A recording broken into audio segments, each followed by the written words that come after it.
it's going to be hitting that TV. On that TV needs liquid refrigerant to work. It's the opposite of the compressor. When it needs vapor, the TV needs liquid.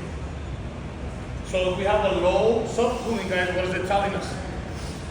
Say we got, instead of 10, 15, we got a 4 subcooling. You need to put more refrigerant, right? Say we have a high subcool. We need to take some out, right?